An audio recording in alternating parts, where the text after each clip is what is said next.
I was forgot to start the recording at the beginning of class, but cool. Cookies and sessions. Um, I'd love to hear from a few groups about what you talked about because I was in a couple breakout rooms and there were some slightly different questions, slightly different understandings. So yeah, let's chat about this. Yeah, Travis, go ahead. Yeah, I was partnered with Luke, and both of us were unable to change the value. For which? Oh, for the cookie, sorry, to Okay. change it from it's a secret to everybody to nobody Where were you trying to change it? in the edit this cookie place. Gotcha. And how did you know that you couldn't change it? So I pressed the green check mark and then reloaded the page a few times, and it went back to it's a secret to everybody. Gotcha. Um, and were you using the same key each time? Same key. What do you mean? Yeah. So like in the like were you using cookies or cookies brackets colon secret for each of them?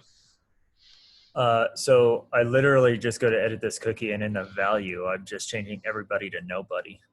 Cool. Let's share your screen.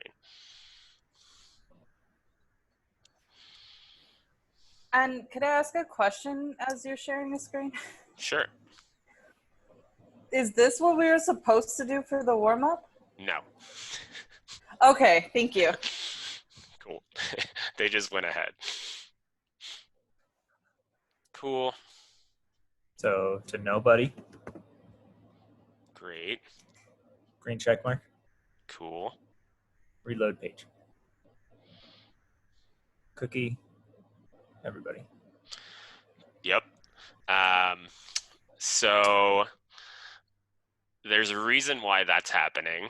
Anyone have ideas? I do. It's still in a show. Yeah. So when that request happens, the request comes in to the show, and then it's reassigned at that point. So if you looked at it before it was reassigned, I think you might get a different result. So, and then put a pry or something.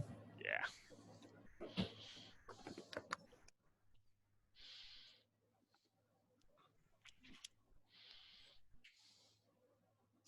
Oh, gotta do this, huh?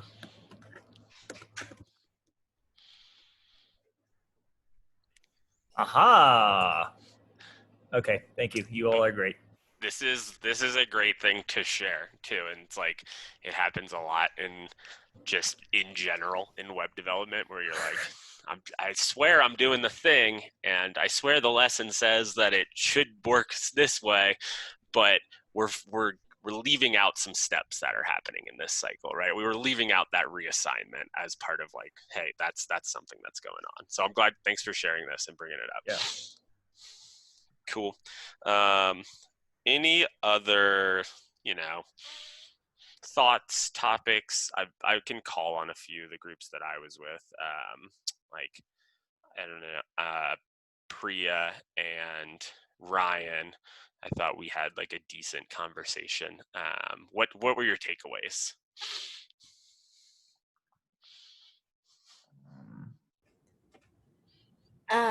We discussed the analogy that I think Ryan said was in the very first video about either grocery cards or Starbucks cards. So we related it back to Starbucks. He said that the cookies are like the Starbucks card that lives inside your wallet. It contains like information that you want to use, and you can use at various Starbucks, but then I said, so what's the session in this? And we had a theory like maybe it's the cash register. And then Tim brought us back to reality and said, well, in that particular analogy, the card, yeah, you've got this card and the information that the user uses is the cookie, but that little bit of information that actually belongs more to Starbucks, which is how much is remaining on the card, that's secure information. That is more like the session. Yeah, I like that analogy as far as it's kind of like thinking about like the cookie is something that we can all see both sides of the Starbucks employee and you and I can see kind of like if we're thinking of the server versus the client. Whatever's like visible on the card is like a good thing that to represent the cookie, whereas what the money amount is actually like not really seeable, how it's stored and how much is there, and that's something that's encrypted, and now there's a special way to like access how much there is, and that is like a good analogy for like what a session is. Ryan, did you have any takeaways that you wanted to share? I think Priya said mostly everything that I would have said. Yeah. And then we talked about local storage and the difference between that, but I don't know if we want to bring that up. I think it's like something I'm interested in, how that works. But that's like for probably like mod 4 when you have to do front end stuff. And I think you'll be a great resource when we get there. Oh, wonderful. But yeah, local storage is like a different thing that happens on the front end and is like related to using JavaScript in the client. Anyways, cool. So I want to hear from like one more person that maybe is like, I don't know what the hell y'all are talking about. That would be a great person to hear from. Hey, Tim. Yeah, go ahead, Kira. Something that Sarah and I talked about that relates to this that I just thought was kind of cool, and also is a little bit like what the hell is going on. The show Silicon Valley kind of had an episode about this, sort of, where like they lost a bunch of their user data because their server melted or something, and it got stored on their smart fridge in their house, which was connected to all the other smart fridges. So like they didn't actually lose the data, it just was on a bunch of smart fridges. Interesting. Yeah. Yeah, I think like at the end of the day, you have to remember that like there is a physical representation of this data somewhere, and it's like ones and zeros. And you know, in general, like what we're doing here in web development is passing this data around in different ways via with Rails and Ruby, like via like data types like hashes and arrays and Ruby objects. But yeah, this is a good example of like there is a physical manifestation somewhere, and yeah, I guess just keep that in mind. Cool. Anyone else before we take a quick break?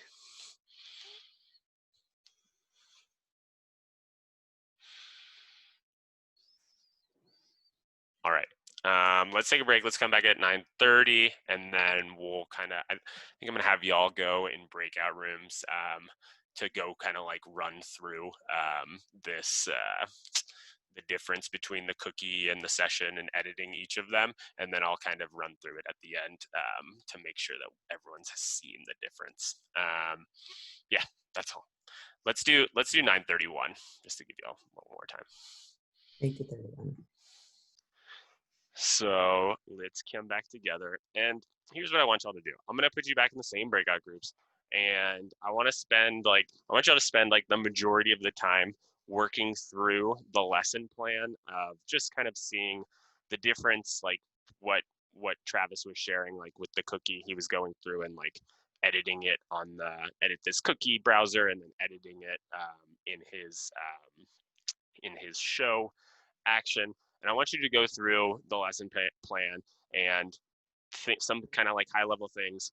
Cookies and session are kind of like these two instance methods that you get in all your controllers. So something to note there. So that's why you can just like call cookies or call sessions and then like set a key, this like similarly to the way that you would in a hash.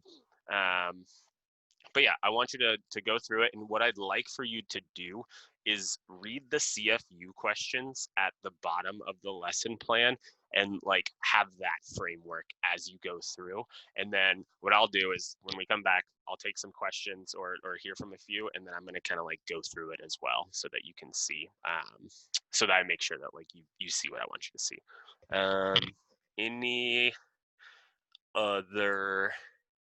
Any questions about what I'm asking?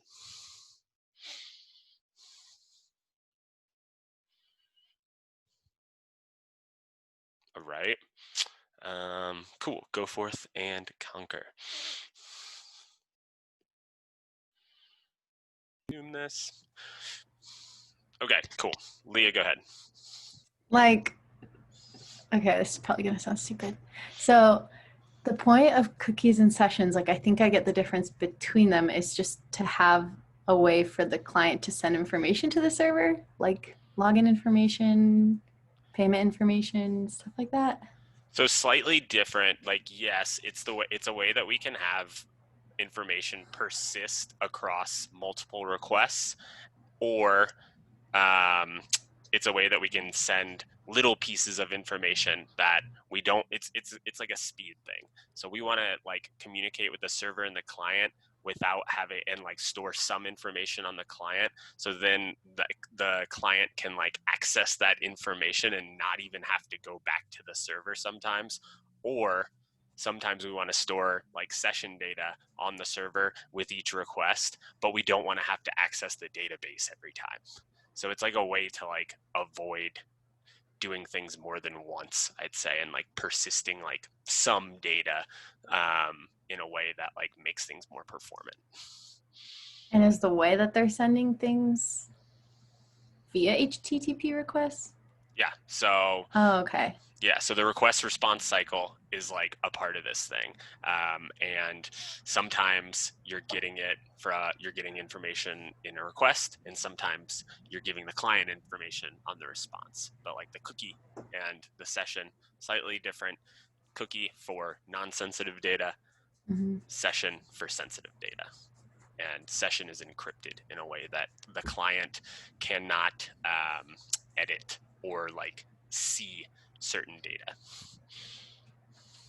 Okay. Cool. All right. Anything Can I have a quick else? question? Hold on one sec, Daniel. We got a couple hands up. Oh, sorry. That's all right. Anything else on that part, Leah? No, just gone. Okay. I'm just processing. That's cool. That's cool. And like, so I don't know if y'all heard this, but Brian said when we were coming back from the last one that he didn't like totally understand this until he started teaching it here and like really dove in and spent some time with it. And that was like 6 years into his programming career. And I told him like I hadn't really thought about this stuff in a while before like yesterday afternoon and this morning, but it is a truth whether we've thought about it or understood it. Like, kind of doesn't matter when we got to that point. It just matters that like, hey, this is like a thing and this is how it works, and you have access to using this tool. You can think of the cookie in the session as a tool to do a specific thing. All right, anyways, Hash, go ahead. Yeah, I wanted to know the difference. Like, I think when a cookie, the cookie is supposed to be stored client side, and well, sessions is too for Rails. But what I was reading is like a session will get deleted whenever you exit your browser completely, and then you come back and it's gone. And I tested that and it worked. But I thought a cookie would remain, or does the cookie get deleted? Because when I tested it the same way I did the session, the cookie also did not exist when I exited the browser and came back into it. It became nil. Yeah, so I think that depends on like, so you're kind of testing it like with your local host, but Yeah. there is definitely a way for cookies to persist even after cookies and sessions to persist even after you've like exited your browser completely. Like if you think like about going to facebook.com, right? Like that session is persisted on your browser based on like a way that they've stored that data, so that they can like, they realize, oh, yep, we trust this browser.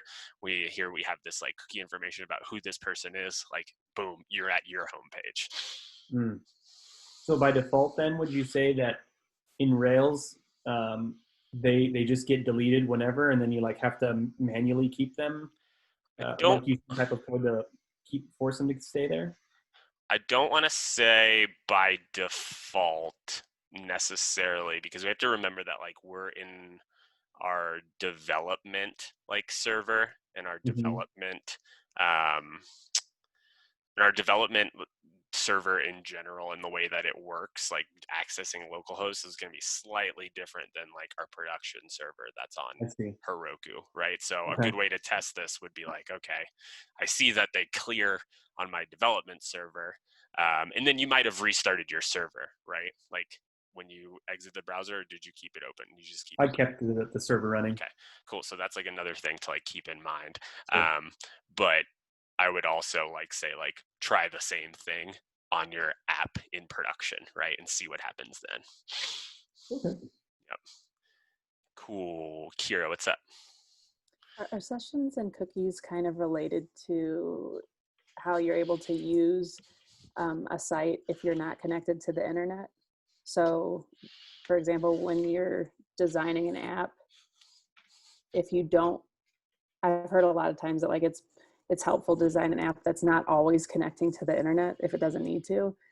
But would you maybe include cookie collection so that the users can manipulate it offline? You can think of like, yeah, the cookie existing, like the client exists without the internet in between, right? Like the browser is there without the internet, but the internet is what allows you to like do any sort of like request response back and forth from another server. However, yeah, like you're on the right track here. The mechanism for doing that is like via caching. And so that's different and something we're going to get into. But yeah, it's a way for you to like keep some assets on the client so that when you're not connected to the internet, you just have some of those assets. Or even when you are connected to the internet, sometimes you can just use those assets. So now it's faster. You don't have to do that request response cycle. You just have those assets already on the client side. So it's on the right track, slightly different. Cool, thanks. Yeah. Adike, go ahead. So when I'm looking at this notation from the examples of show cookies, it looks like a hash. Are cookies a hash? And do they, because Rails comes with like auto stuff already in it, is cookies something that like Rails has some kind of like defaults already stored in that hash? Yes. Yes to all. Cookies is like an instance method of, I want to say like application controller.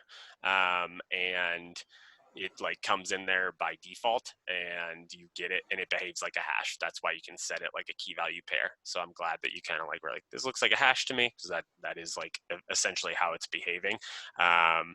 Is it an actual hash data type? No, it's like, I'd have to like look and pry, but in call cookies.class. Hold on once. I looked it up. Action dispatch. Yeah. Cookies, cookie jar. I was going to ask about that as well. Yeah. Okay. So yeah. So that's the type of class that it is, but behaves very similarly to a hash, right? And is gonna like it's gonna let you interact with it like it's a hash. Can I ask a follow-up question? Sure. So it works with secret. Can I assign any other word within that track? Okay. Yeah, you can. So I was going to show that as like part of my example. I was changing around my keys, and like even across multiple requests, every time I changed my key and my browser got the new key as a response, it persists. The new key keeps persisting, and that's just another cookie. Like, oh, another cookie on the browser, another cookie on the browser, another cookie on the browser, and then now you have separate pieces of data that you would access the same way. Like on the server side, you access like it's a key value pair, and on the client side, if you have the edit this cookie thing, you can just kind of like go in there and change it how you want. Is that because they assign an ID for each cookie that you send? It kind of is reading that ID that is attached to that cookie? The key is like your ID. Whatever you assign as the key becomes like that ID for the cookie. I see some head nodding. This is good. This is ideal. All right. Brett, go ahead. Why is the session or the cookie in the controller? So it can be accessed in either the controller or the view, which is something to note.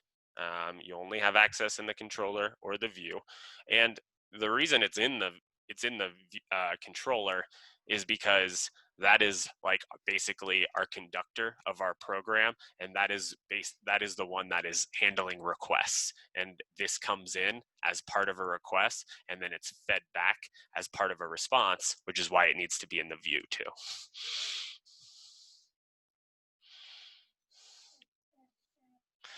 Okay. All right, I want to just like quick demo this, and then we'll take a break just to make sure that like y'all have seen both ways. That's a good start. Let me get set up right. Okay. Let's share. I want desktop 1, yes. Okay. So if we look at my show action, right now I've just got this artist dot find. Let's put this over here. And then I'm using strong param, so mine probably looks slightly different than you, but I'm accessing the ID that way. And then my view probably is slightly different than yours because I just populated it so that it would have some things. But what's going on here is I'm doing a show action, and every time I hit this reload, new request, right? So if I set something in my cookies, and there's already some stuff in here, by the way, that you'll see, but I'm going to set something new. So this will be my camp cookie, and I'll assign it to a nice band. And cool. So now I reload the page. Cool. So that show action just ran when I hit reload. Now if I look at edit this cookie, which isn't showing up by default anymore. Great. I don't see it. Let's try it again. Is it because you have camp spelled wrong? I don't think so. I don't think. I think this. So this is dynamic. This should be able to be called anything. I'm not sure why it didn't work. Is yet. it you have it over the artist instead of under it? No, it should not be. Let's see. Sometimes it like takes a minute for, I feel like, edit this cookie to get everything. Yeah, cool. So here's another thing. It doesn't work the first time, but you're pretty sure that it should work. Give your tools a chance to do their thing. So here now I have camp cookie. Great. A nice band is the value. So it came over from the server, took a second, and that could be a number of things. It could be either like I ran things too fast and my server didn't update in time, or it could be that edit this cookie needs like some time to think and load on its own, right? So part of the deal is being patient. So now if I want to add something like a nice band that plays bluegrass, and notice I'm like editing. I didn't like know that the way that this string was going to get interpreted into this value was with these plus signs. However, I can see that that's the pattern, so I'm going with the pattern that I see. Another thing to keep in mind. All right, and so now I've edited it. I want to check that. Cool. And you can see these are some other there's some other cookies that don't exist in my controller, but are still on my browser because they're from earlier when I was messing with it. So cookies are persisting, right? They're persisting on the client side, even though I've changed it on the server side to be something else. Something to note there. And now I want to reload this page, but before I do, I want to put a pry in. Yeah. So that I can see what cookies is before it gets set here, and I'll just comment that out so that I don't reset it, which is like what Travis was doing before and why he couldn't see it in the browser, like coming back. So totally something like I've done before too. So now when I hit this request, cool, it's spinning, which this is another good indicator. Hey, I'm in a pry, right? It's still waiting for the response, waiting for the response. That's like an indicator to think about. And now here I am in my pry, right? And if I look at cookies, camp cookie,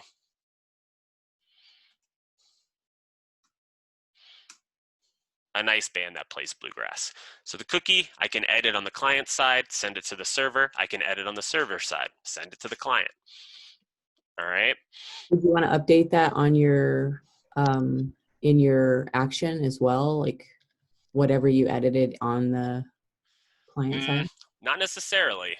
I might have like some logic, right, that says like, hey, if the client has edited this cookie and it's not the same as it was before, I need to do something, right? So that I can like now respond to a new, like a new data, right? So this could be like, hey, I need something in my app that checks if cookies are the same as they were before. And like, that could be something that I'm doing to maybe have like a different path. But it's not, I don't necessarily want to change anything right now. This is more of just like showing y'all like a demo of it.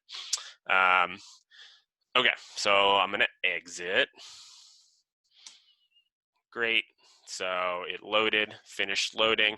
If I look at my cookie,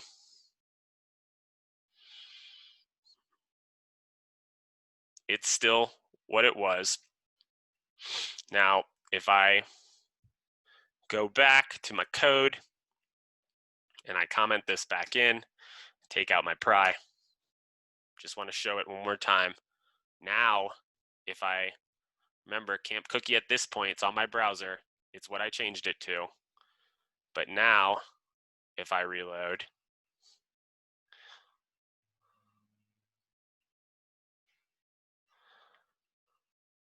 it's changed back to a nice band because that happened when I hit the request and it got sent back that way. All right. Luke, what's up? Can we see pretty much what you've just done, but instead of putting plus that plays bluegrass, we do spaces instead to see whether or not it would show up correctly still as a string with spaces in the pry? Yeah, let's see. I mean, I can do that on my own, but I'm gonna make you do that on your own. Cool. Yeah. Figured we were here. Yeah. No, I just want to, because I want to move on to sessions. That's the only reason. Cool. Yeah. Brett, I saw you had your hand up. What's up? Yeah, I kind of answered my question. Okay. Okay. Cool. So, am I missing any hands? Yes, James. So, if you were to, let's say, you got rid of your Camps cookie in Atom, and instead you put in, let's say, just a different cookie, like the one that we had in our lesson plan, and you refresh the page, you're gonna find both cookies still. I like this. Yeah. Let's see. Right. I refreshed. The whole point is that Yes. they're saved, okay, on the client, right? Not like on user side, but they're saved on the client. Correct. Yeah, and they persist, right? They stay there. That's another thing to note, right? Like all of these cookies are things that I've like set, and they're all persisting on the client. And as a client, you can delete cookies, right? Yes. Philip, go ahead. Just to verify, when you threw the pry in there and you checked to see what the cookie was, you were reading it from the client? I was reading it from the server, which had updated it via the request from the client, right? So whenever I'm in the pry, I'm reading it from what it is on the server, but that request is a way for me to send little bits of information via cookies. And so at that point, I was reading it as part of like the request data that came over from the client, but where I was reading it is still on the server. When I'm in the browser looking at it here, this is when I'm reading it on the client. When I'm over here in the code and I am accessing like my pry here, this is a server, right? Like I'm reading it from the server. It came over as part of a request. Okay. Cool. Christopher, what's up? You were saying that they persist. I was just curious, like, for how long?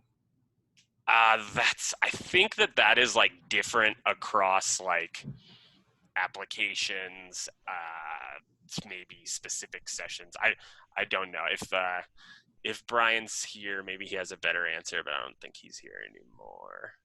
That's yeah, all right. yeah. I think you can set expiration times for cookies, but it's kind of on the server to honor that. Yeah, kind of like Tim is saying, it really depends, but there are ways to like set expiration times. Okay, thank you. Yeah, thanks, Brian. Cool. Corey, what's up? Oh, Chris kind of stole mine, but while I'm here, are sessions Rails specific? Not necessarily. The way that Rails deals with sessions is Rails specific, but sessions are like an idea in programming that is kind of like checking to see, that there is some encrypted data that tells you something about generally the user, but could be something else, generally about the user each time a request comes in. Okay, cool. Yep. Danny, go ahead.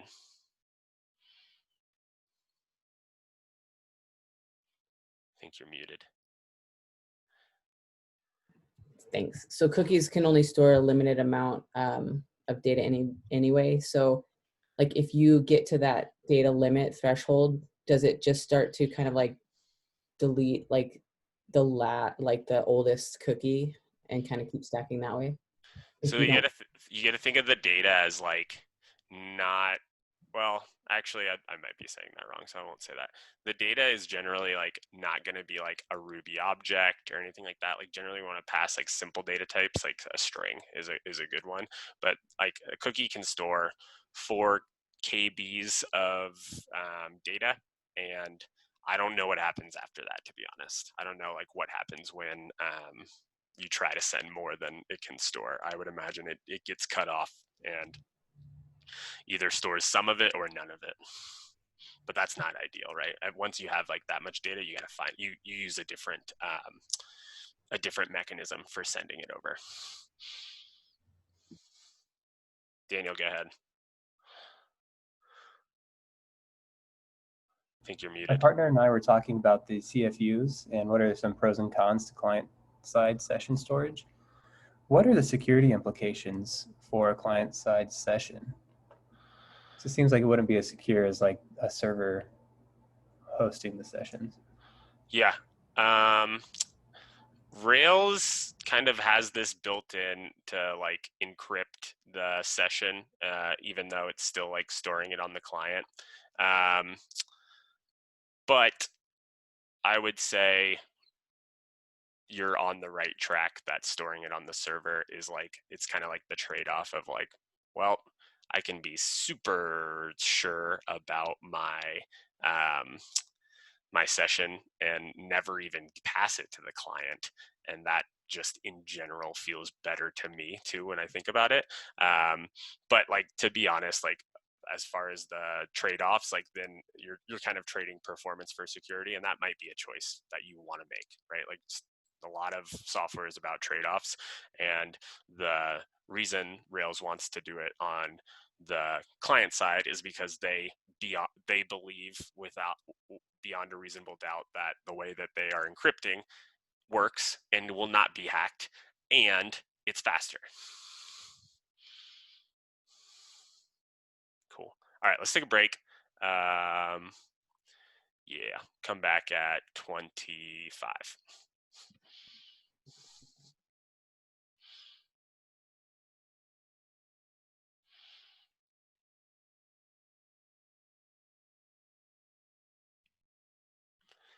All right, It's 25.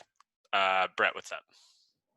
I'm just kind of thrown off because, from my understanding, with like apps and stuff, you use cookies for like tracking and like for like business analytics and stuff. Yeah, so that is a use case, right? But it's not the only use case. It's like it's a way for the server and the client to communicate data, small amounts of data.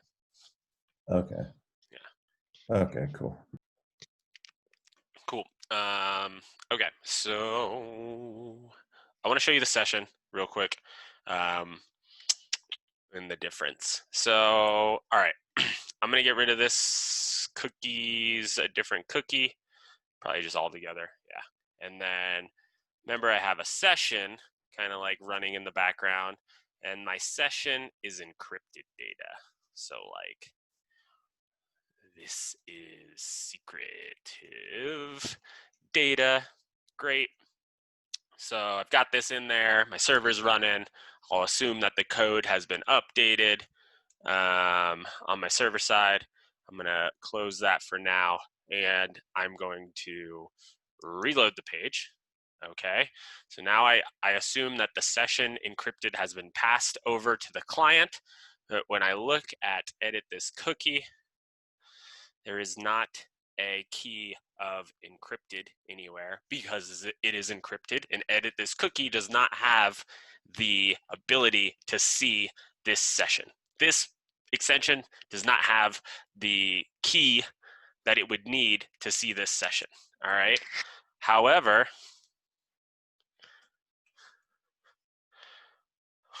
when I send another request, I put a pry in.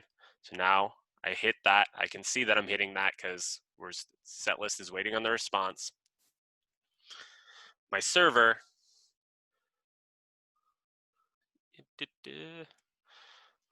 does have access to this session, all right, because it has the right keys to read this data. Okay, so that's the big difference. Okay, session encrypted, you need the right access keys, and we're not going to get into the security of it because that's for another day, but session data is sensitive, and we can only read it when we are over here in our server side. Client side has a different way of dealing with it, but yeah, you can't edit this cookie, does not have the ability to read that session data. Angela, go ahead. So if you go into your edit my cookie or edit this cookie, there seems to be like a session in there. Set list session? That one, yeah, what is that? I don't know. It's like a default thing that's passed by Rails, but you can kind of see that it's using this key here. And to be honest, like I'm not sure what this is. Okay, because we weren't sure if that was the session we were creating. I don't believe so, but we can check that. And Brian, if you just want to answer, go ahead, but I think we can check that. So if I exit this, stop my server. I know I want to clear all of these. Trash, cool. I trashed them all, right? They're not there anymore. Now if I start my server, what do I want to do here? I want to see what comes up just by default. So I want to not set a session, right? So I want this to not. I don't want any session parameters set by default, and I want to reload this so that I get the request. So let's do it. Cool. All of that ran. Great. That looks good. Let's look at my cookie. Cool, yeah. So the session, setlist session is a key that looks like Rails is passing by default, but it's not the same session as the session that I'm accessing from the controller when I call session. This is like some other, it looks like it's a cookie is what it looks like to me, called setlist session, which is slightly confusing. But I can see that this is like a secret key, right? This is like an encrypted value. I'm not quite sure how it's working under the hood, to be honest. But it does look like that gets passed by default without me doing anything. Cool, Danny, what's up? Just want to kind of check for my own understanding. Is it safe to say that like a session is stored on the server side versus a cookie stored on the client side? So would you not be able to see the session? Question mark. You would not be able to see the session from the client side unless you had access to the session, which is like something Rails is kind of like doing under the hood to like tell the client like who you are. But you can't just access it. You got to have the secret key. Yep. Corey, go ahead. When Christopher and I were playing with this earlier, we were curious if this was the correct session. And so we went in and changed that session message and noticed that the encryption, the value in here did change. So I don't know if they're like, if it's not the actual session, are they related in some way? I don't know. Okay. Yeah. So what I was thinking, Corey, and I'm completely speculating, but I wonder if this doesn't just generate a session every time you load it, and then maybe that it's kind of like random and what the value is, like some sort of encrypted random value, because there's no way for us to gauge with what we changed in our string as a value that it's impacting that value. And so Right. it could just be like it creates a random session every time you access it. So Yeah, it and some didn't make as much progress as we thought. Maybe not. well, one thing I want to try based on this is, right, like this value is SZW, right, and then ends with ZG. So let's look and see if that changes, right? Let's see if the value changes upon a new request. It does, right? So every time this request is made, it looks like it's using a different key, because sessions are going to be kind of like checked with every request. So good experimenting there. And then what else do I want to do? I want to see if I can access setlist session the same way I would access a cookie or a session in my server, right? Like, I don't know where this is coming from. I assume it's happening like Rails is obviously doing something in the background that I'm not quite sure about. But if I want to be like, an investigative developer, which is a good skill to have, right? I can try a couple of things. So now when I send over this request, right, I get into my pry. This thing is called setlist session. So let's just see if it like is a value that's just available. Doesn't look like it. Okay. Well, let's see if I can access it as a cookies key. Make this full screen.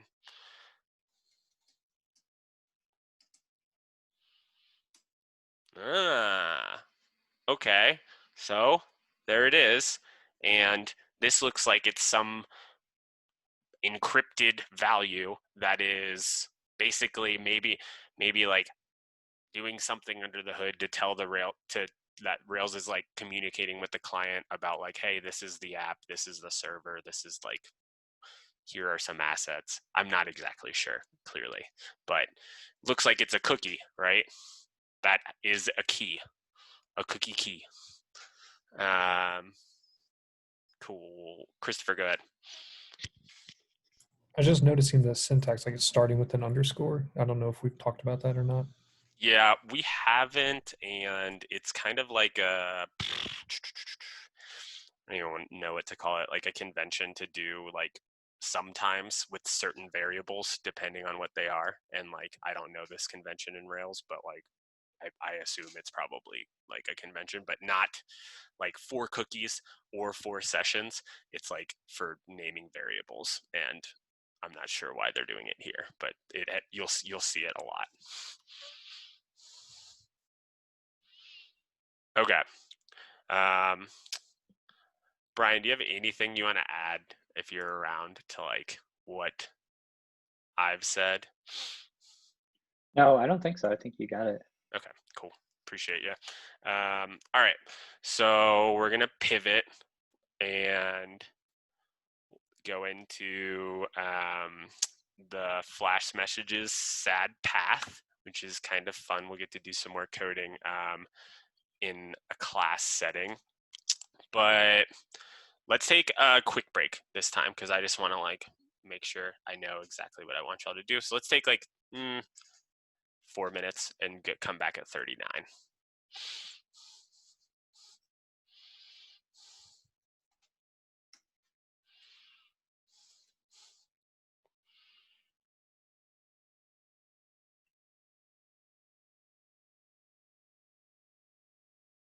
Back together. Cool. So I dropped the lesson plan in in the channel, and let's take like 5 minutes to warm up. I think I'm just gonna recreate these rooms so y'all get a different partner to work with.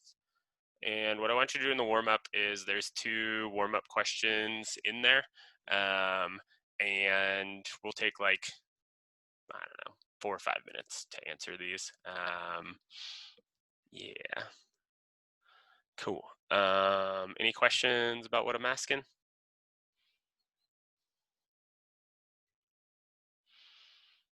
Okay, I'm gonna open the rooms.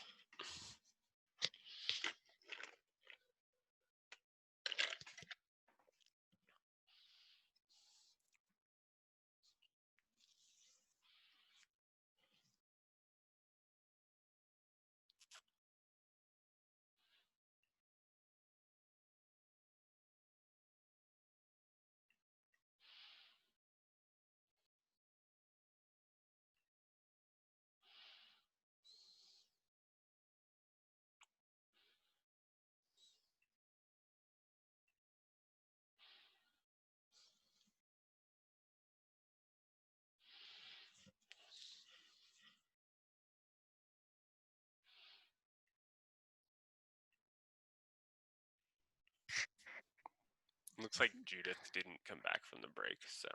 Okay, well, thanks for joining. Yep. So these are the 2 questions. How do we know when our application isn't working properly? Yep. Okay. Well, just coming from experience with the project, you'll get a lot of just errors or failures.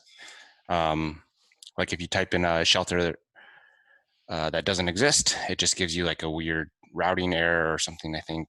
So I think that's a pretty clear indication of something's not working. And then as a user, how do we know when we've used an application in an unintended way? I don't know, I guess games, like video games are technically applications. So it's always fun to have a new game and it's like you do something and it crashes it, or it lets you do something you're not really supposed to do. So I don't know if it's necessarily an error, but sometimes things you do cause errors, or sometimes it just like you get outside the map and that's not supposed to happen. So Yeah, I think that's like a great example, right? Is like thinking about this video games analogy of like, I can tell when the program did not account for what I just did. And that's like a kind of a fun thing as a video game user, but it's generally not a fun thing as like just a user of the web, right? When like a form's not working properly, or you're stuck on a loading page, the worst one is like when you click like pay for something and you get like a weird action that like you didn't expect, and you don't get like a page that says like success, here's your receipt, and it's like it just hangs or doesn't do something. You're like, what the hell? Now I have to go like check my statement and see like what's going on. So like this is kind of like the difference between user versus developer, and we need to have a path for the user when things go wrong, and that's going to be like the bulk of what we talk about today and what we do. And I think Brian had mentioned like some things you don't want to necessarily alert a user to, like sometimes some errors are maybe minor but not enough where you need to necessarily alert them. So I'm just kind of curious I already read through the lesson, but like what best practices are for the different types of errors and how to handle them. But Yeah, and I think that'll be like something, to be honest, that you're always considering, like when you're designing an application. And I don't think you'll ever have like a sure, like this is always how you do it, because it'll always be based on like, hey, what does the user need to experience at this time? And a lot of times we'll get it wrong first, and then we'll say like, no, that's not a great user experience. How can I improve this for the user? And we'll add something in that now helps the user understand what's going on. And I think that's even, so we're on one of the user stories. It doesn't necessarily say like, I think one of the user stories says if they don't like fill out the form completely, it'll tell them that, and then it takes them back. One of the other user stories doesn't say that though, but I think like we're expected to still add in that sort of same functionality, but it's kind of hard as a new, like this is all new to me. So it's like, does that need to be in there? Like, do we need if statements everywhere now? It's kind of hard to Totally think forward. Yeah, no, totally it is. And I think like seeing an example of one will help you design based on that. And then like the hopes is like now you will have enough information to start making those decisions on your own. And that is like not yet, but coming. And it's also interesting. I'm sure there's different type of developers, like developers that do apps like Facebook or Twitter. It's like, if there's an error, it's not going to be the end of the world. But let's say there's someone who designs an app for a traffic light. It's like that has to always work. And I'd be curious to kind of see like how that the design differs from something that's, or like maybe like medical equipment of like it has to always work. Yeah. How does that differ from an app like or a game? Like if it fails, it's not the end of the world. It's not great, but it's not going to cause an accident. So I'd be curious like what type of paths you would see for something like, or like a space, like the space shuttle or something. Like how does that work? Yeah. Hey, Judith. Hey. Yeah, we were just talking about this, like these warm-up questions, and now we kind of like went into a more like theoretical question. But yes, like you're thinking about the sad path, and I can tell you the way that it works different is there are literally more billions of dollars put into the testing of the application where human lives depend on. And that is like the biggest difference. There's like the investment in actually testing this application will be much different for an application where human lives lie in the balance of the software running properly. And is that just that would be like in-house, and they would just have a bigger budget and more people to do the testing, or like how? I guess I'm sure there's like certification as well, so maybe there's like third-party testing. It's both. Yeah, it's both. All right, I got to bring us back, but I'll see you Cool. back there. Yep.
All right, looks like we're all back.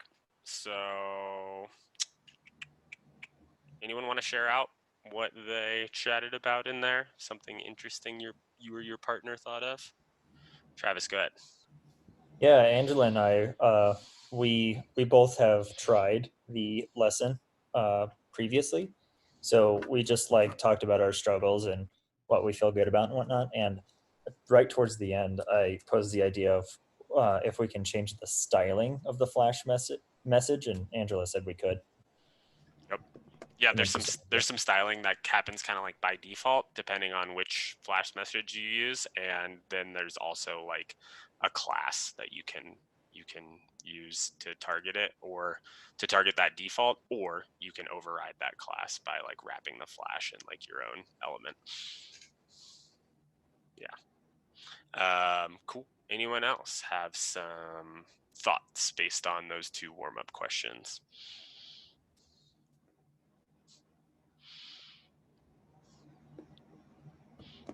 Come on, someone has something to say besides me. Adike, go ahead. Yeah, something I really liked that Priya had said in our session was, you know, as developers, we get like Ruby gives us error messages all the time. And so wouldn't it be just like also helpful if our users got error messages? And then I got a bit confused. We might have gotten a little ahead, but like, I was like, okay, so happy path seems to be a like path that we are expecting, but sad path, how is that like unexpected? Like, cause don't you have to code what's unexpected? And so we went through a rabbit hole of like what it could mean to kind of guide our user on how we believe it's appropriate. Yeah, absolutely.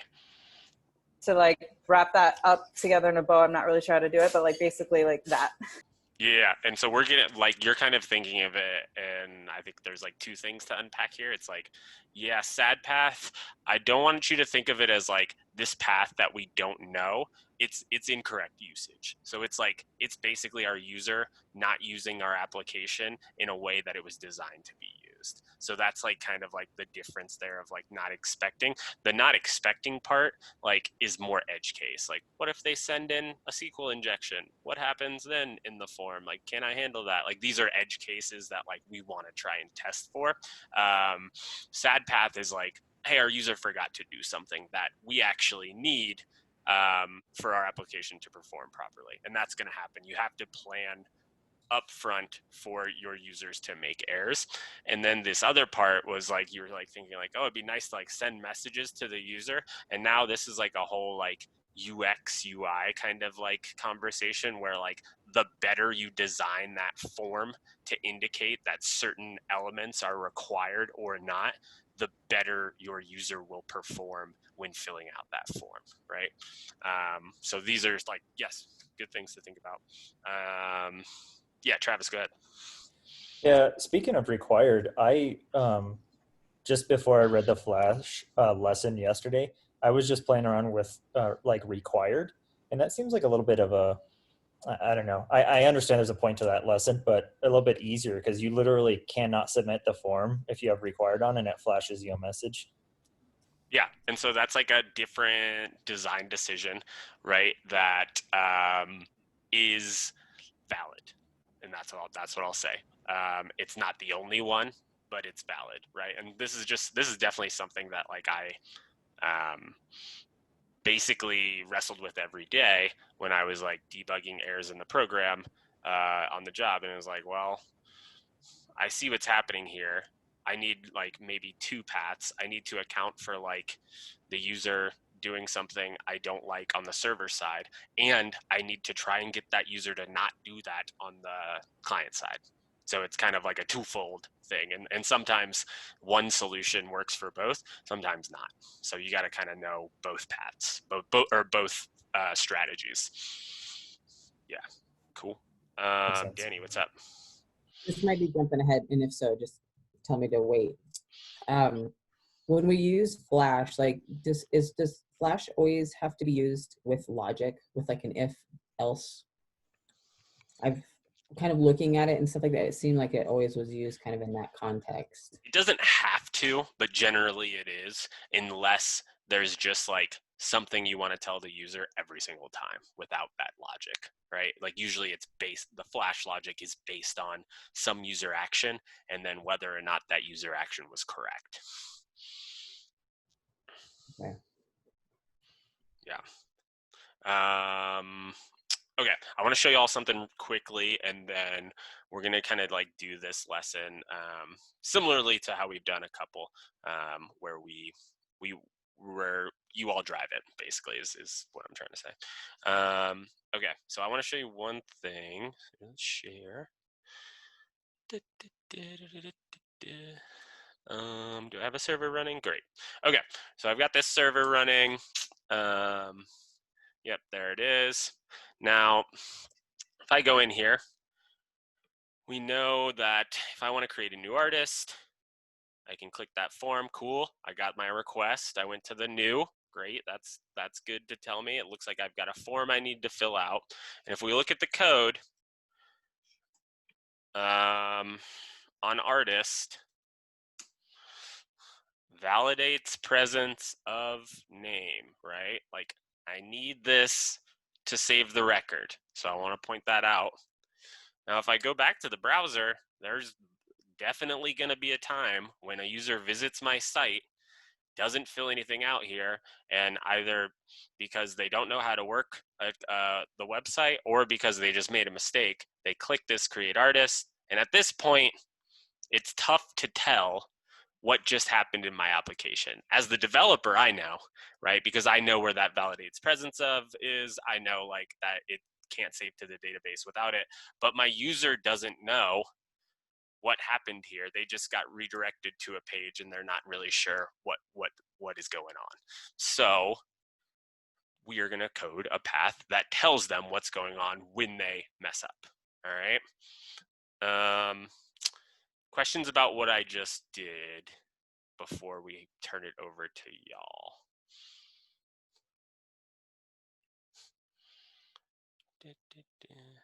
Can you maybe explain the validates presence of, like, what is that actually, what is that doing, or what does that change once we add that? Yeah, so that tells the database, do not save this record unless there is a name value that is the data type that we expect to. So what it needs to be is name cannot be blank, right? So if I look at my schema and I look at name, it's like there's got to be a string in there that is valid, which means it exists, right? So it can't be nil, can't be blank. Can you screen share? Oh, my bad. Yeah, sorry. So would you say under the hood it's doing something, some Ruby that's basically saying it's not nil, or not really? Like, I guess I just don't understand why you can just say it validates presence of, and then that just makes sure it's not blank. Yeah, that's like, it's basically some like nice Rails helpful method that says you can put it on your model and then it communicates to the database when it like tries to save the transaction. And that's why we see like either that created all good or that rollback when that value is not actually there. Okay, thanks. Yeah. Cool. And here's one thing I want to try, because this null false is like making me think I'm like missing a part of this, which basically I could be wrong, but let me just try something real quick in the console to check Rails C. Let's see if we can actually get one with a blank string.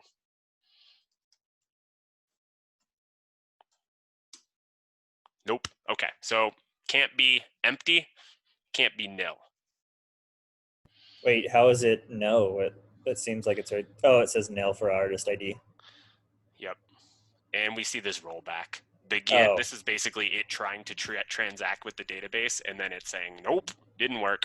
Same thing here, right? So can't be nil, can't be blank, and that's what validates presence of is basically has some code under the hood that's saying these two things, right? Can't be blank, can't be nil, can't be false either. So I don't think, hopefully not. Oh, you hate to see it.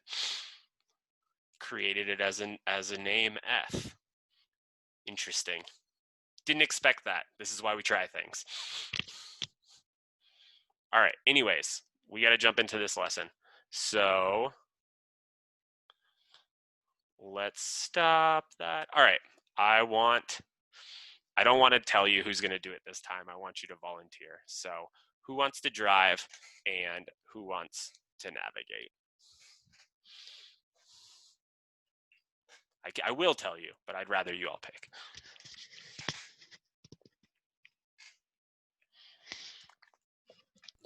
I'm a willing participant either way. Cool. Looks like Travis, Adike. We need one more. Priya. All right. Okay, cool. Priya, you're the last to volunteer, so you get to do the most work. You're going to drive. Okie dokes. Does that really count as the most work? I feel like. Yeah, I guess you could kind of take that either way. I'm not sure. I honestly don't know who has the most work. You just have the most eyes, I guess, on the screen. Cool. All right, yeah, so let's look at the lesson plan. Or actually, how about this? You don't have to look at the lesson plan, Priya, but Adike and Travis, I would say what I would think to start at is the user story, right? We've got one of those in the lesson plan, and then we've got the test.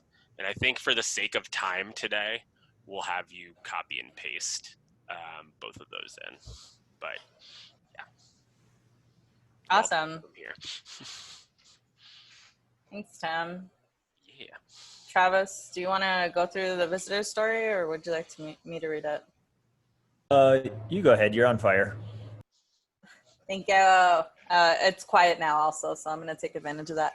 As a visitor, I visit the new artist page and click create artist without filling in a name. Then I see a message telling me that I'm missing required information, and I still see the new artist form. Okay. So I think if you can, Priya, would you please go into your spec and touch within your features artist directories, new spec.rb. Those features, artist, yep. And then just new spec, new _ spec, yep. Perfect. And then the test is there. Do you have access to that?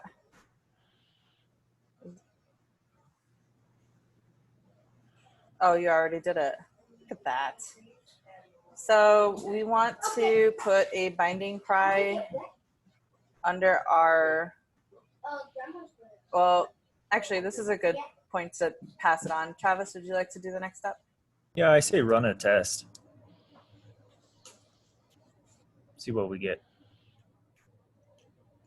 Hey guys, I think that is the wrong file. So it's not the wrong file. We just need to add to it. Okay. But thanks for pointing that out, Austin. Wait. No. Priya, you're driving all crazy, and no one's telling you how to drive. Yeah, you're okay. And I didn't mean to say crazy. I meant to say you're driving without us. Okay, so, yep. What do we need to do? Let's here. I'll give you a hint. In the lesson plan, this test is filled in by ... The one that you already have existing is the it can create a new artist ... So that's what you have like right now, and we need to add the second it. And now I'm done talking. Now y'all are driving again. Did I do it? Yeah, sorry. Yes, copy and paste that. That was a dramatic pause. I wanted to keep everybody on the edge of their seat there. Okay, now run the test. I think you're missing an end. I don't know. It's all for show. I think it's okay. I thought it was supposed to be a double 17. Sorry. Gotcha. No, it's okay. Thanks for looking out. Those syntax errors do suck. We need a route. Wait. Hold on. Good. Oh, New artist path. Oh yeah. So we need to put in the link that we have, or the path. So what is it? /artists/new. I think that's it. No question mark. And this is an interesting one because like this is an error that I want to see what your routes are real quick. If you do like a rake routes. Okay, yeah, cool, this works too. I think so. What happens if you create your routes in a different way, you get these helpers, like it was new artist path was a helper, but since we created them the way that like we're kind of hand rolling each route, you don't actually get that helper. Something to note. How do you create the helper? Let's look at, can we do a rake routes in the terminal, Priya?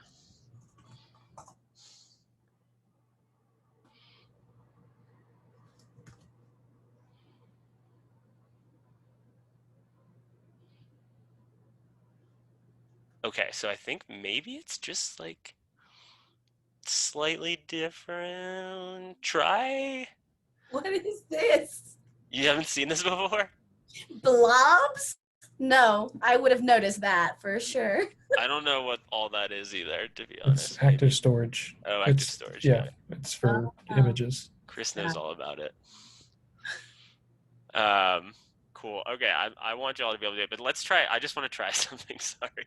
Try visit artists new as just like a variable, like it kind of was before. I think it was new artist path before. So try artists new. Let's see if we get that as the helper. I think that's what the helper is, but I'm not positive. RSpec. RSpec. I thought you were looking for something. Oh, sorry, I could have It's okay. spoken. I'm so sorry. That's okay. Like Okay, we don't Priya- get it. Interesting. We don't get the helper. All right. Anyways, you'll So- learn about the helpers. They're coming later on. Just throw. Sorry, Tim. If you just throw a path on the end of that, what you guys just wrote, it should work. Okay. Artist new path.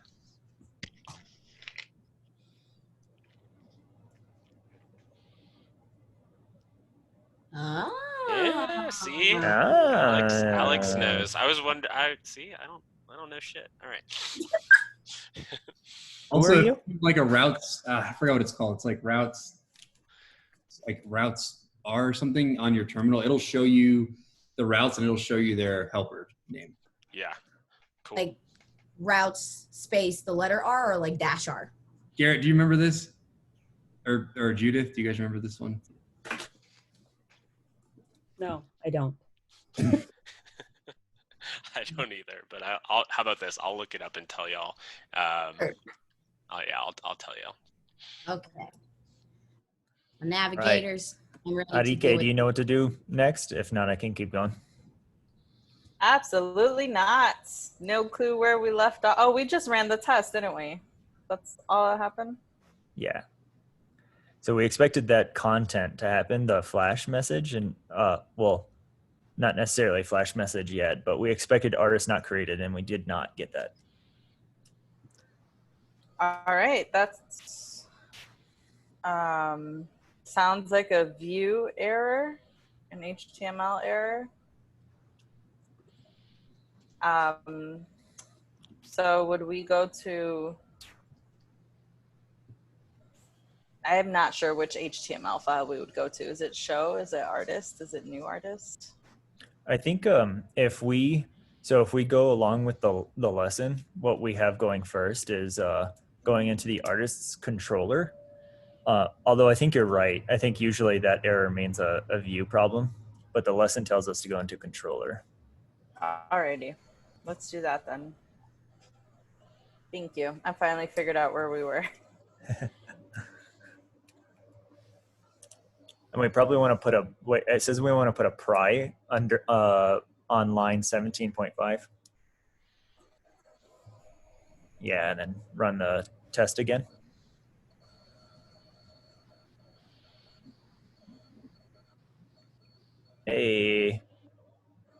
You're Here's one then- place I'll jump in and just say, because you're running RSpec and running the entire test suite, you can't be totally sure that it's hitting the pry that your test that you want it to, right? So I would be more specific and run RSpec, spec, features, artist, new spec, just to be sure, because there might be another test that also is like testing this create action, and we might be in the wrong pry and things that could like slow us down. Hey, Or Tim, to follow along, and sorry. Sorry, go for it. I was gonna say if I was trying to follow along, but the branch from yesterday wasn't giving a ton of errors, and so I tried to do the main, and then the main has some other errors. I wonder if is there a copy that we can use, or there isn't one. So the branch from yesterday should be just fine to like continue working on. Okay. Yeah. Enrique, you got this? Yes. So in our pry session, that is now for sure the right pry. Oh, yes, new spec. Yes, that would be the one. Interesting. Okay, maybe I'm in the wrong spot. Is No, it I artist? think maybe we put it in wrong in the terminal.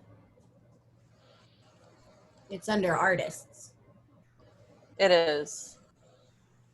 Is it No. That's where, Sorry. I think it's supposed to be an artist. Yeah. Check what you put in the terminal again. Oh, I see. Hey, Priya, if you go back to your file tree, you can like right click or like double click the file you want and then do copy path or something like that. And then you won't have to type that out. I appreciate that, Daniel. I am working on mouseless, so if it's okay, I'm gonna stay with my terminal and shortcuts. Oh, I appreciate it though. you do you.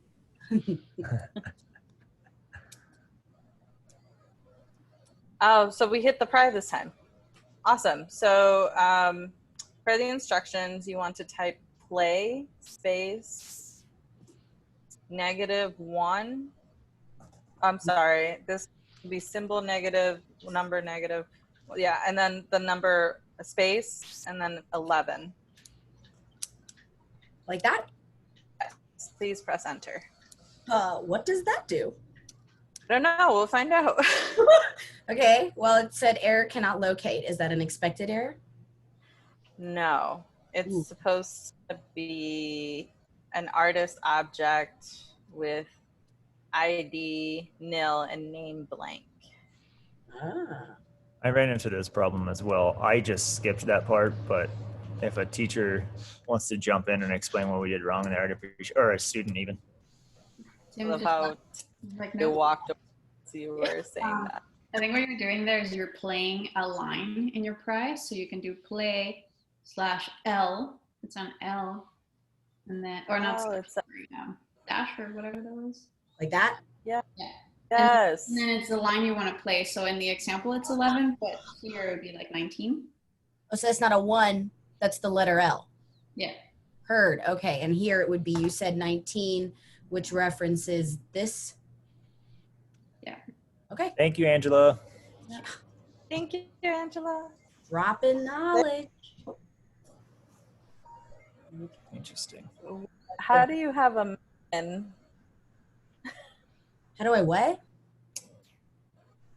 It's supposed to be a blank object where the ID is nil and the name is blank, and yours is ID is filled in and your name is filled in. So yay. Travis? Well, I'm not sure what's going on there. That's weird. What? Can you go back to Adam? Can we look at that again? .create. It might be hitting the test above it first, so you might want to hit exit. But I thought we just called this test. Called that file, but not the specific it test. Aha! Yeah, it's called the artist test, where you Thank put it you. with Megan. Oh wait, I was supposed to just hold that one exit. Bad, Priya, bad. You want to do, yeah. Okay, Yeah. there we go. Sorry. Exit. This should be Now the try one. it. That. Hey. Ah, thank you, Roberto, and whomever else I heard. That's Hash. Ah, thank you, Hash. Sorry, my bad. Just a comment there. I think RSpec runs tests randomly. So like doing that exit there, you just got lucky that it like played it in the same order, because you could have easily run into Megan again. Oh, can So- I know what a way to, sorry, Yeah. uninjure Yeah, go ahead, go ahead. pocket. So if we go to our tests, the new RSpec and artist, that's the controller. So the one right behind it. Yep. By the it on top, we can press X, type lowercase x, yep, and we'll for sure only hit the other it. This is why I love y'all driving. Hey. If I exit, I should completely exit the test. Yeah. Correct. There we go. All right, now I've completely lost where we were, Travis.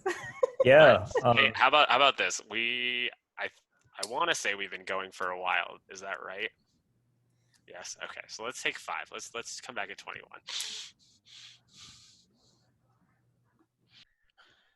Came into that one late, so no comment. And also, yeah, let's do it. Let's keep going. It looks like Luke has a question though. Yeah, so when I do the play -L and then the line number, I can't get it to give me an unpopulated person. And also, where the heck did that X visits /artists and then 2 lines below, click link, new artist come from? Because in the rubric, it's just 3 dots, and then all of a sudden, I'm looking at Priya's and it's populated with a whole bunch of stuff, which I don't even know where it came from. Yeah, so that's a previous test that we wrote in a previous lesson. And that's why it's like ... in the lesson plan, is because it's like, yeah, you should have something in here, but we're not, for the sake of space, we're not going to take it up. And then I'm not sure exactly why when you play it, you can't get a false artist, but I imagine it has something to do with a different test running that is not the test that you expect to be running. All right, Priya, can you share your screen? And then run a test. Running a test is a smart idea.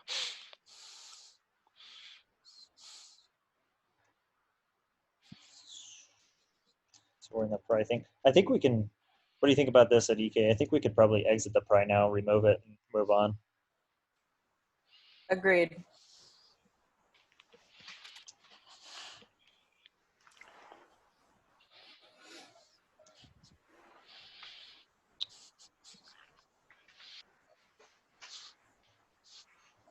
And then we go back to your artist controller.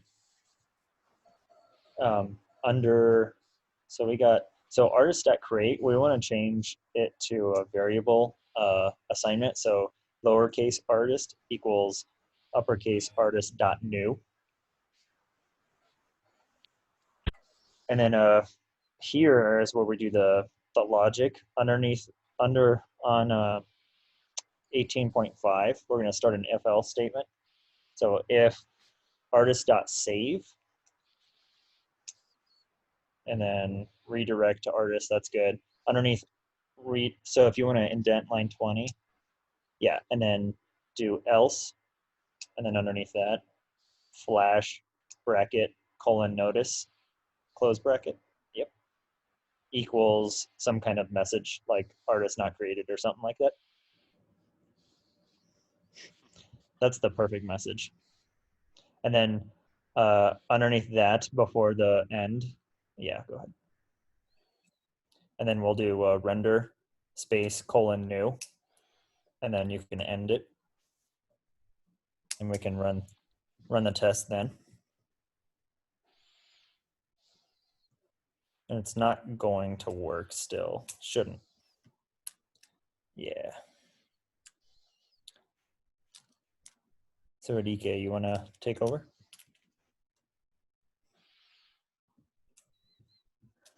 Sure will. All right. So now that we have, honestly, I didn't realize it would be that easy for that flash message, but it looks like a lot of our errors are still coming from kind of like, we expected to have this content on the page and it's not. And so I also wonder, before we move on, if we want to copy paste that failure, artist not created, : required information missing, onto our flash notice, so we can make sure we pass that test. Agreed. I like it. Dan has a question. This might be jumping ahead a little bit, but so it's my understanding that create is basically a syntax that's .new and .save together. So are we able to use artist.create here and still have that if statement, or does that require us to use the .new instead of .create? Yeah, this is a great point that I was, I'll get to now because I'm glad you asked about it. So let's put a pry at 18.5. I like that methodology.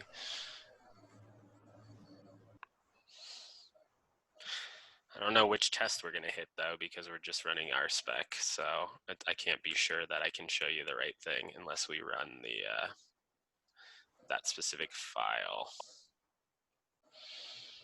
RSpec and then /features/artists/new spec .rb.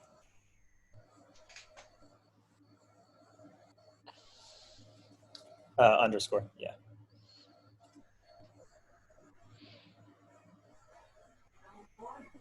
I don't think you need that because you have it skipped in your test, I believe, the other one. Okay, but if you up arrow, I think it's artists, or I'm sorry, I think it's features. Yeah. Okay, now I'm pretty sure I know where I want to be, but like if I don't know where I want to be, like what I can do is I can check, I can look around, right? Like let's look at what artist params has right now. Cool. So it's got a blank name. So that tells me that we're in the correct test, right? Like that tells me like, okay, like this is the one that we're trying to test when it comes over blank. And then let's look at artist. Cool. So this is, we can see that the artist is not saved because there's no ID and we just have an artist object right now, but it's not saved to the database because the ID is nil. So the difference between using create and using artist new and then artist.save is the return value of .save is a Boolean. And that is why we can use it with our conditional statement in order to execute some Boolean logic based on whether this record saves to the database or not. Any follow-up, Dan, on that? So .save will return basically true or false if it's successful? Yeah, so let's run an artist.save.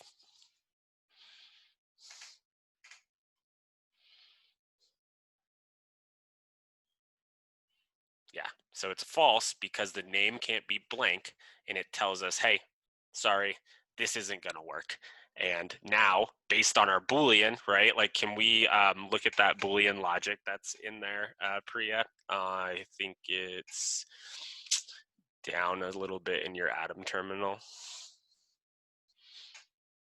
Yeah, so if we look at the Boolean logic, it's basically saying like, hey, if we get that artist to save and that returns true, great. We've got nothing left to do but redirect to the artist page, and then that artist will in theory show up. And then else, hey, we want to give our user some notice like, hey, you didn't do this correctly because you didn't fill out the name. Like it's got to be in there. So that's where the flash notice comes in. And that's where the rendering of the form again comes in. So rendering the form will basically like keep them where they are and give them that form page again to fill out. Okay, super clear. Thank you. Cool. Philip, go ahead. I'm still unclear on this. So artist.new. .new, for one thing, is an active record method, right?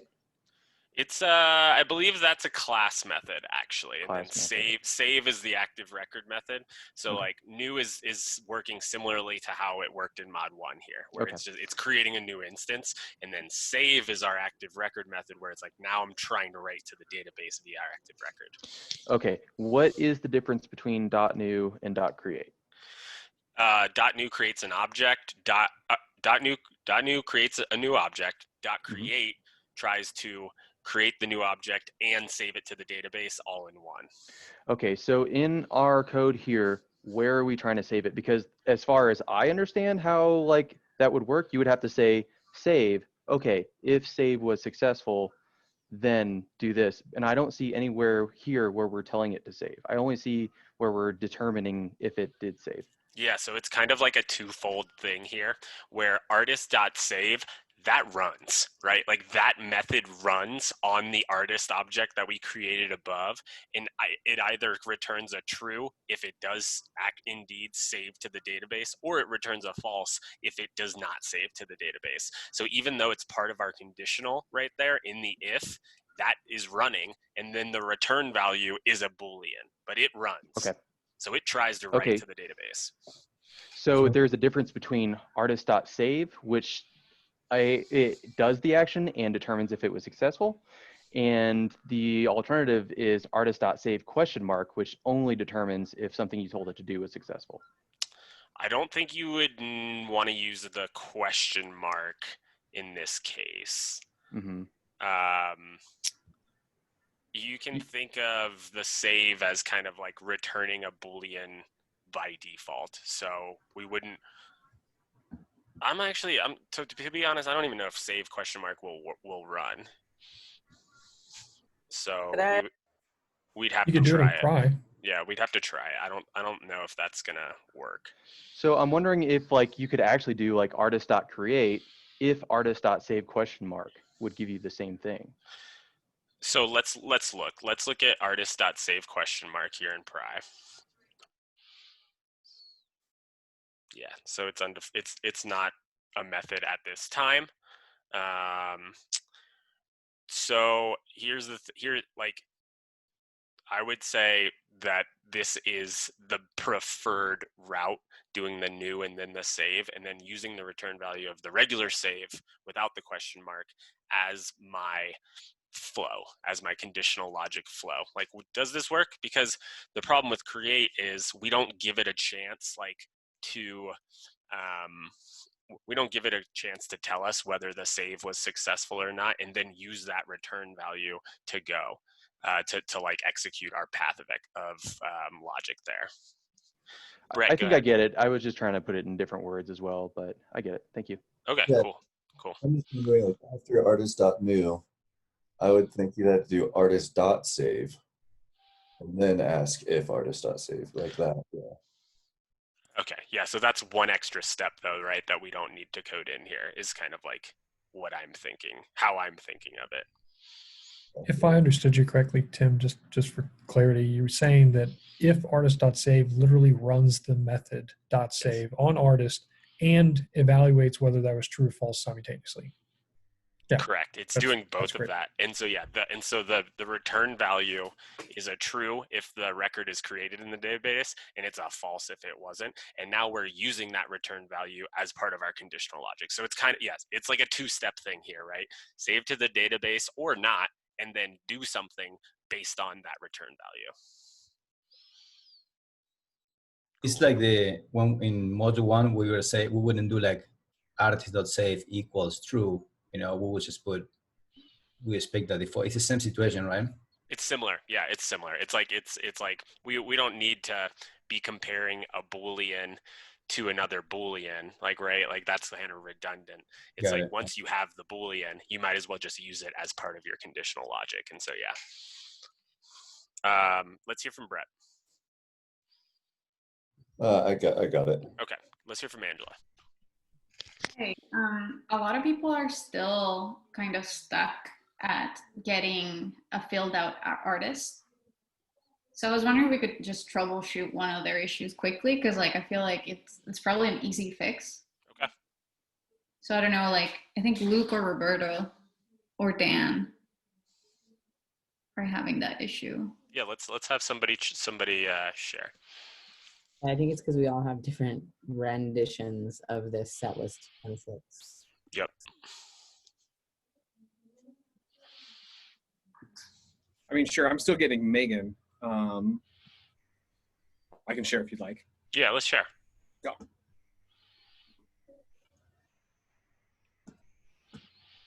All Cool. right. Let's look at Roberto the said- let's look at the test that's running. Are we not looking at that? We're not. It's over in new spec. Got it. Cool. Cool. Yeah. So I can create an artist without a name.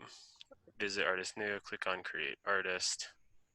Cool. All right. So, and you are seeing Megan come through here.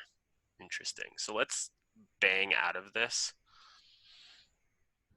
And when you're running your test, what are you running? Spec, features, artist, new spec. Okay.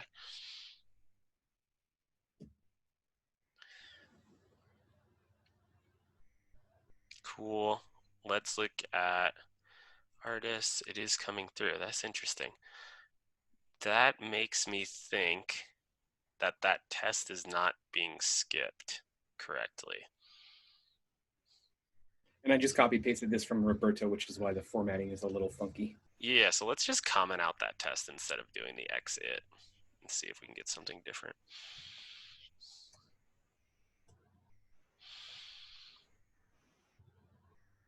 Oop, damn it. It's all right. Interesting. Does it have to do with seeds file? No, because it's rendering this action. I mean, it's like it's executing this action, but I'm just surprised that it looks to me like somehow the params are like persisting across the test, which I wouldn't expect to happen. Did you seed your test file by somehow? Well, it's happening when we visit artist new, right? So let's save an open page after that. Save an open page. I don't understand what that means. Totally. So under at like 15.5. Mm-hmm. Yeah, let's save an open page, like save and then underscore and open page. Yeah. Cool.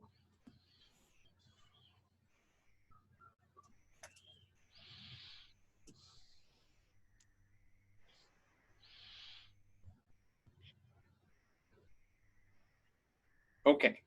Doesn't look like that ran. Yeah.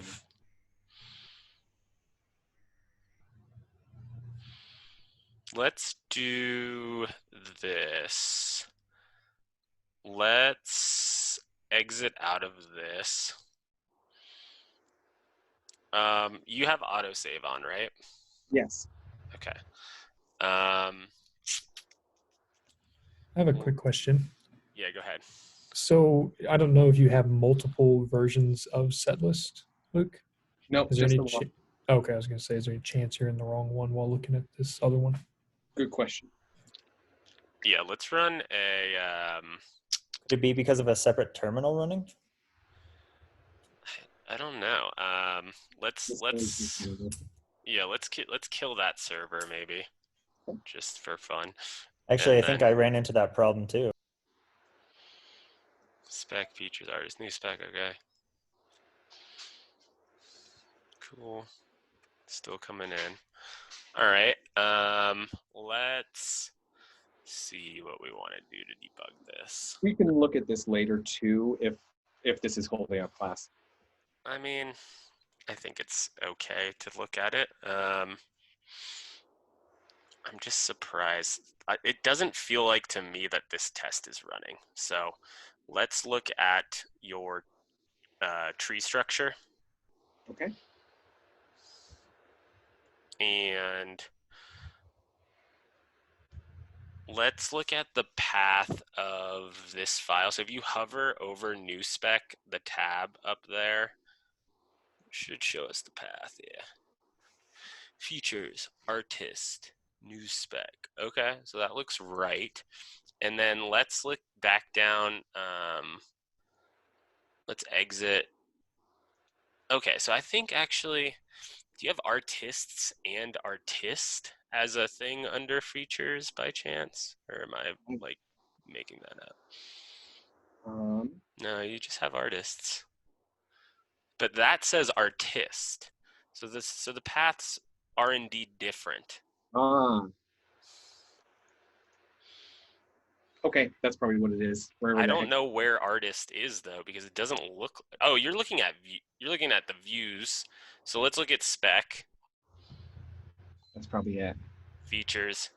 Yeah, so you have artist and artist, and that is like the why one is running instead of the other. Which is this is a good one to debug though, because it's like can make you crazy. All right, I want to go to Ryan's question. He's had his hand up for a minute. Yeah, I've seen the render new, like that symbol render. I've seen it like once or twice. What is the render doing exactly? So it's basically rendering like the view without making a new request.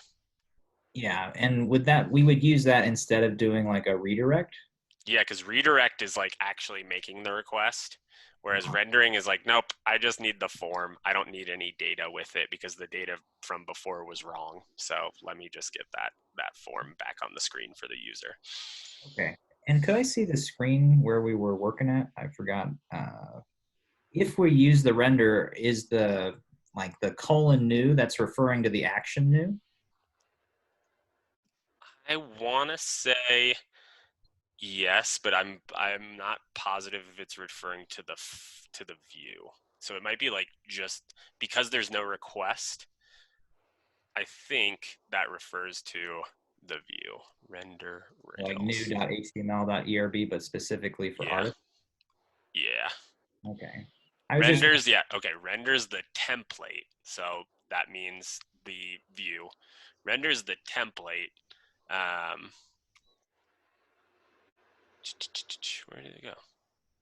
I just like saw the thing that I wanted to read and then I lost it. And I'm just on like the docs, by the way. Okay. Render a template. If the template was not compiled yet, it is done exactly before rendering. So yeah, it's basically like, hey, show this view without any more request response cycle. It's like just respond this view. And one question I have on top of that is when you decide to render a view, like say that review requires a, how we're making instance variable in show of @artist or @artist on line 3. So the views rely on those variables, right? And so if we use a render new, I noticed when I used a render, if I didn't have in the controller, like create right here, if say new relied on @artist, I would have to turn the artist into an instance variable to allow me to use that render new. I see what you're saying. That's Yeah, so generally when we're rendering, we don't need to pass any more data to the view, right? Like we're just rendering a form. And as you look at the action here, that form works the same with or without any variable. So this is like a good time to use render because we don't actually need to pass the view any data. It's already ready to go because it's just a form where the data is actually going to get passed from the user. Yeah, but what I did for my project was the next thing when we did the update, like we needed the old data from the previously existing, I guess it's not artist, it's what are we doing, shelter? Or it was for review. Yeah, so like because we had that previous data, when I ran render : edit, because the edit page requires that previous data and a instance variable, then I had to make it so that we don't have a def edit here to experiment, but I had to make it @artist in order to have that render edit, have that information available to it. But I think I might just be doing it wrong. Yeah, I think you're just using a render when you should be using a redirect. Okay, so if we had an edit, I should do a redirect instead of saying render edit because that relies on information. Yeah, it relies on that control, in that controller action, an instance variable being set and then passed to the view. Okay, thank you for clarifying. For sure. Yeah, Danny, what's up? So we're specifically referencing when to use a flash method, or I'm sorry, message for like a SAD path. In our project, we also have to use a flash message, or in this case, like a Boolean, for like a happy path. Yep. I think that's where my question came. Like, do we still use the flash in a conditional statement like that? Like, if this, then else that? Because it's not really, it's like a toggle, right? Like, either you clicked on the save it as a favorite or don't. Yeah. So the flash is separate from any of this logic. The flash is you can think of it as a session that gets destroyed after every response. Basically, it only persists through one request response cycle, and then it is destroyed by default. That's the way that it works. So you can use a flash to send a notice that something happened successfully. It doesn't have to always be SAD path. This is a one use case where you would want to use it to show the user a message where the SAD path happened. But it's not only for that. It's for showing your user messages, like a quick message based on that one request that then will not persist. Okay.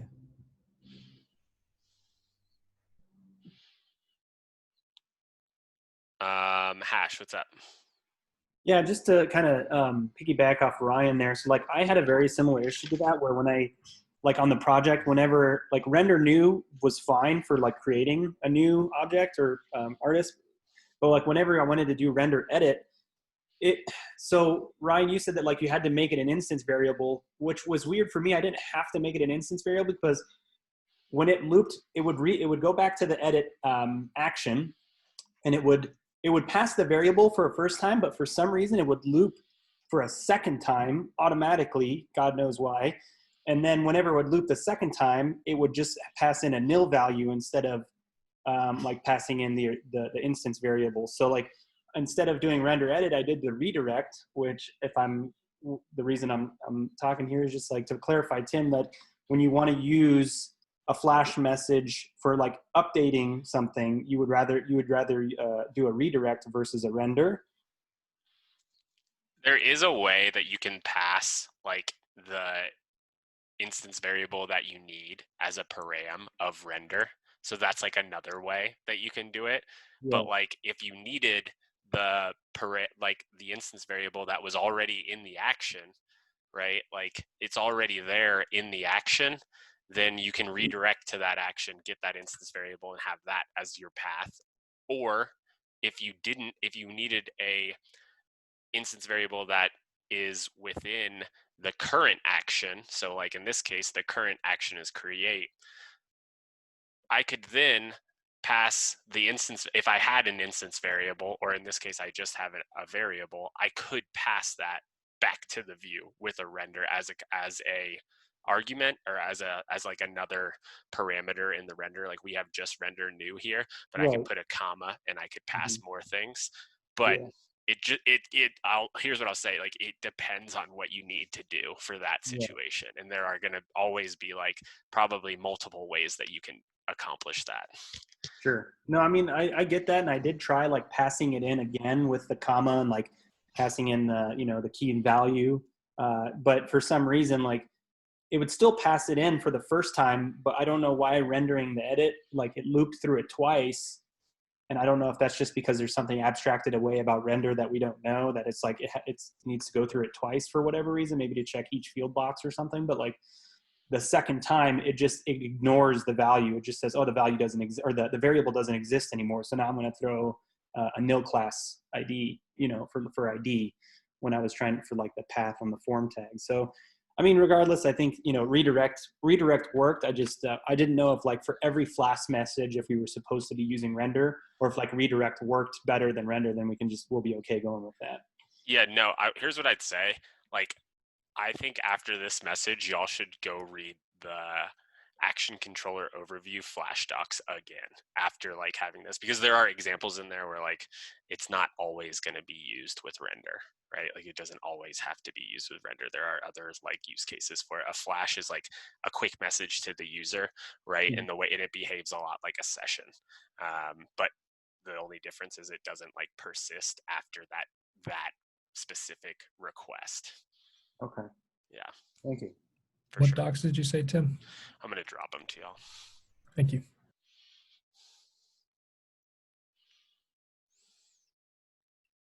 All right. We've got a couple more. Ryan, go ahead. I'm gonna be super quick. So right now, like when we don't include a specific attribute, like say the title's missing, we're like the save fails and gives us a false for the Boolean. Is there a way to be more specific so that when we give a message back to the user, it's like, oh, you're missing specifically this title, or you're missing specifically this image? Yeah, you could dynamically like interpolate the like what you needed to send in that flash message if you wanted to. Generally, we don't. We just tell them, like, generally the flash message should point them to like, hey, like you did this action correctly, or hey, like, no, we need the name field, and now here's the form again. So it's kind of like at that point we hope that they can make that connection. Connect the dots. All right, thank you. That was my question. Yep. Tori, hello. That's me. Just a note that Austin and I had was when we were doing the render, when we used render and we called the flash message, we had to name them two separate things. Otherwise, it was showing up in the wrong place. So if we had rendered it for edit and we went to create a new review, it was still the flash message still existed there, even though we hadn't entered anything. So we had to name them two different keys, I guess. Yeah, so that's an interesting one where the flash is like persisting, like where you don't want it to, because there hasn't been a new request yet to reset it. So that's like a good example of like running into an issue. That's like a common one. It's like, oh, my flash message just like won't go away. It's because there hasn't been a new request to clear it. Yeah, Tria, according to regarding your question, I mean, like in our command, it's flash.now brackets, and we had to use two different symbols, new alert and update alert. Oh, thank you. Cool. We've got like 5 minutes. I feel like Priya was in a pretty close spot to like where we were about to get that test to pass if we want to try to do it. Let's do it. Let's do it. Okay. Hey, Priya. Would you please go to your app views layout application, HTML. So on your Finder for Control P, you'll want to do app views layouts application.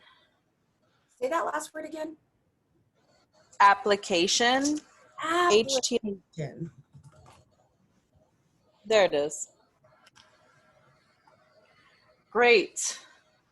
It looks like I have no idea what the difference is right now, but there's set list as a title, CRF meta tags, CSP meta tags.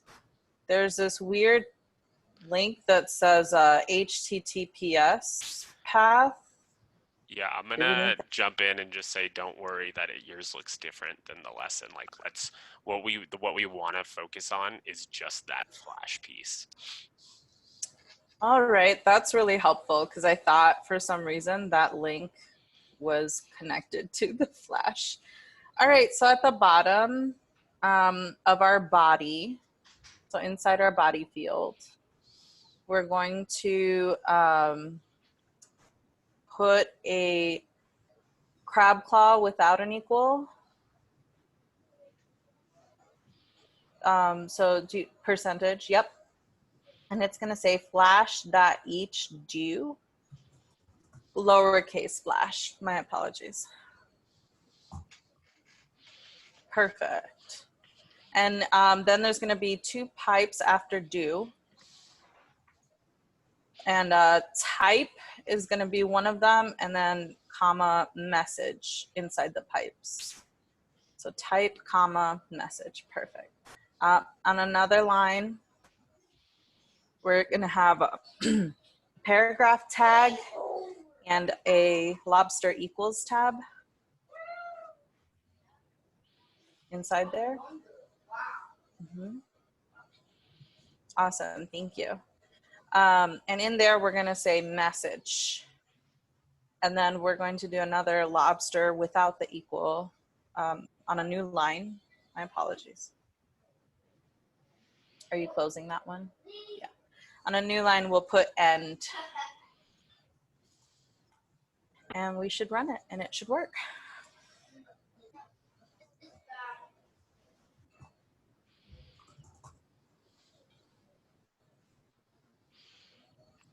I was nervous we left a pry in there. Famous last words, it should work.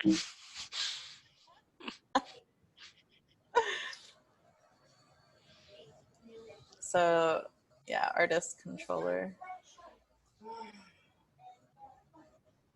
Awesome.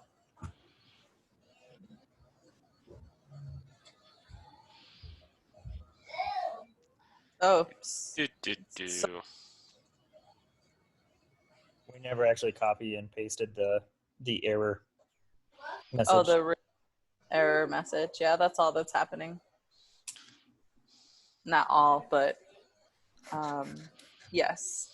But yes, Yes. into the view or the controller, Priya. Yeah. It's, yes, right there, line 22. Let's see. Now it'll work. Dang it. It worked. We just are running our specs, so this is a different error, which is not related. Woo. Awesome. Good job, Priya. Thank you so much. Okay, and so one thing I want to show you, I wasn't sure if that was going to work. Priya, do you mind screen sharing real quick? Actually, let's go to Angela's question first before I talk.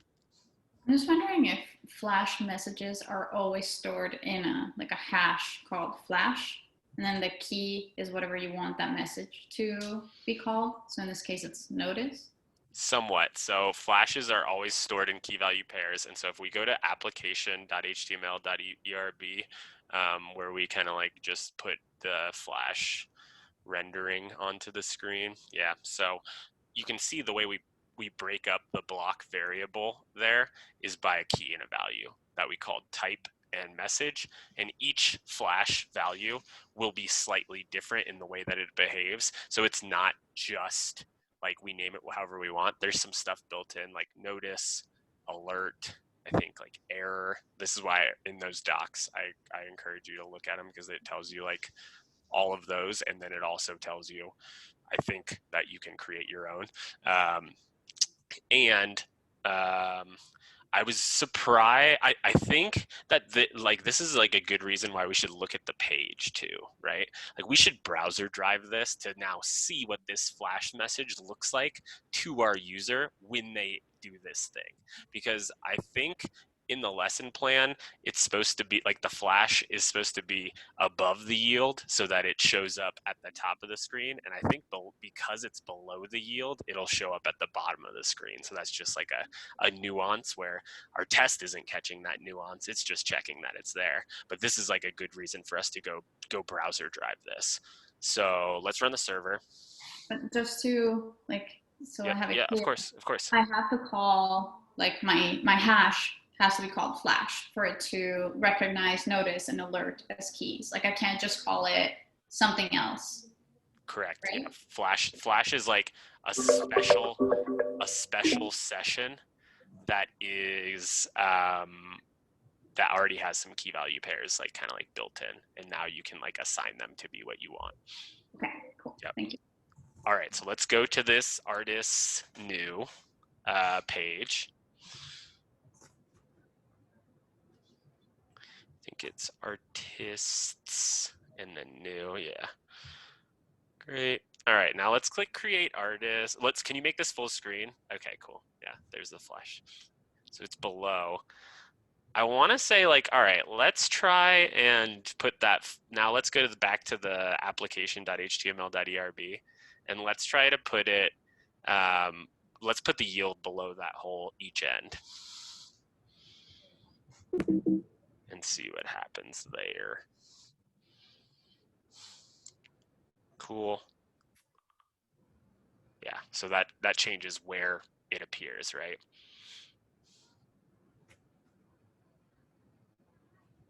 Something to note, but it does indeed appear when we try to do it. And now like so the final thing I want to do is let's actually create it, like let's submit some name in there and hit create artist. It's not clearing. It's not what I expected. I'm surprised it didn't clear there. Can you reload that page? That's interesting. Food for thought. I'm not totally sure on that one, but Hash, go ahead. So is putting the yield tags in your application HTML, like, is that just to like dry up the code so you don't have to add it to each view that you want to use it? I mean, I put mine specifically in each like form just because like I wanted it to stay in a specific container, not just at the top of the body page. I mean, is that a reason? Is there like a reason we're putting it specifically in the application HTML ERB? It's convention to like put the flash messages there so that no matter where you need them, they'll always kind of like be able to show up on that view. And like, yeah, it's basically to dry it up, like you said, so that it's there because that page is loaded with every request. So if there are flash messages, you see them. Okay. Yep. Cool. All right, we are a little bit over, but thanks for sticking with it. That was good. Thanks to my drivers and navigators and everyone that asked questions. Yeah, we'll see you at 1 for the testing lesson. More time with me. Bye. Thank you all.